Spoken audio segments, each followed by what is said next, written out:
guys, Eric and Roth here as we go into the best of nominations, and we're going to talk about TV. I felt like this was kind of a great year on TV, embarrassment of riches, really. Yeah, it really was. We lost some great shows, but we gained some great shows as well this year. We did. It was a really strong year for new series, and you'll actually see that reflected. We have a best new series category, but several of those shows made it into our best series overall category as well. Yeah, you've got, and it's quite an array too. You've got sort of The Americans, which is a really fun 80s period piece spy drama. Love that show. I know you do too. You reviewed it as well.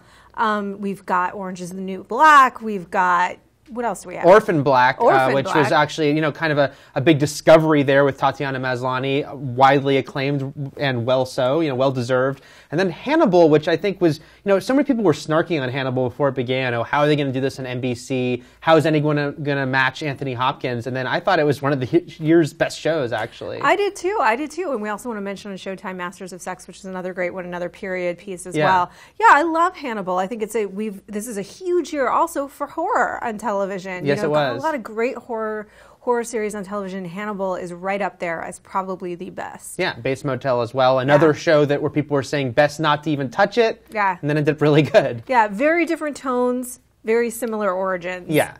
Now, you mentioned Orange is the New Black, and this was kind of the big, coming out year for Netflix. They'd put their toe in the water, but this was it as far as new original series, and very impressive, I think, overall. Yeah, you've got House of Cards, you've got Orange is the New Black. Of course, the interesting thing is that House of Cards came in with this huge pedigree attached to it, It's got Kevin Spacey. We have him nominated as Best Actor. Beautiful performance.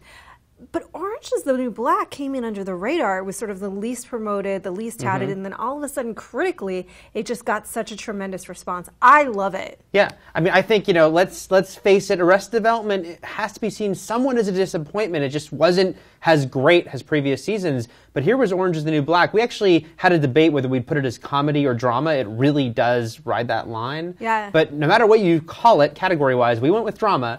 It's a really good show that really gets your attention, and I think did sort of surpass a lot of the attention people thought Arrested Development would get. Yeah, I think they're submitting it for themselves as a comedy, which makes sense because it has a really good chance of winning that way. Yes, it does. As a comedy versus a drama where it's going up against things like Breaking Bad. But it does ride that line, and it's a really unique, it's an interesting, it's a big year for Netflix because you can see the other networks getting afraid of it. Yeah. And sort of the level of the content that they're producing. We don't know how successful it is because, again, they will never release any numbers. No. But we know that at least House of Cards is nominated for an Emmy. Yeah, it's nominated for, House of Cards obviously put them on the map in such a big way. And now going forward, they have the Marvel deal, and you just see sort of the future is very bright for Netflix. Yes, it is.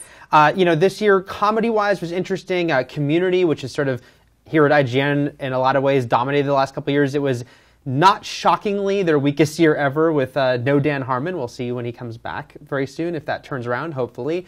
But I thought Parks and Recreation, at a time when a lot of shows start to flounder, 6 seasons in, I think that show is really still delivering, and it's just, I'm shocked it's not a bigger hit, because it's not like Community or 30 Rock where it feels like a more of a sort of quirky niche show. Yeah, I think a lot of people hopefully will discover Parks and Rec as time goes on. Or even Arrested Development in its day. Yeah. But there was another one, Happy Endings is another one that we've nominated, and I didn't really think that was so inaccessible. No. And seemingly it was just too quirky for people to sort of latch onto. I'm not real sure exactly why, the vocal cadences, but it's these weren't characters that were so outlandish or so unrelatable at all. But then there's Veep, which is hysterical, and I loved the first season, but I think season 2 was awesome. Yeah. But that's a show not for everyone, just the cursing alone. Yeah. You have to be all in on a lot of cursing on that show. Yes, you do, and I am all in and then some on Veep. I love Veep, and I've loved it I liked the first season a lot. Second season, even better. I have high hopes for season 3. Yeah, that's a great show. And then, of course, in drama, let's face it, there's a couple of sort of perennials at this point, but they continue to deliver.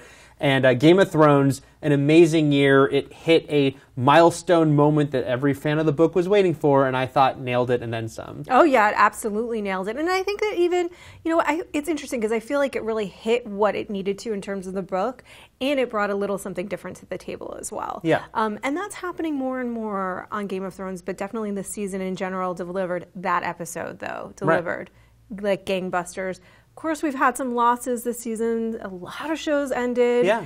Not the least of which is Breaking Bad. Yeah, Breaking Bad, a show you may have heard of, maybe a fan of. You've maybe heard us talk about it here and there. But, I mean, I think we're all just so happy that, Breaking Bad went out just amazing as always. I mean, I think maybe the final episode, there's a little debate about whether it was exactly what everyone wanted, but I think everyone agrees that final 8 episodes and overall was just spectacular stuff again from this show. Yeah, it's just completely masterful storytelling, and whether you absolutely love that final episode or not, I think you can't argue that it ended as well as it possibly could have in total with those 8 episodes, Yeah. And I think with that final episode, there's just no way you're going to please everybody. No matter what they had done, there is no possible way. And even getting there, no matter what, there are moments that we're all going to remember TV-wise, for forever, I'd say. Lots of good TV to digest. What was your favorite? Let us know in the comments.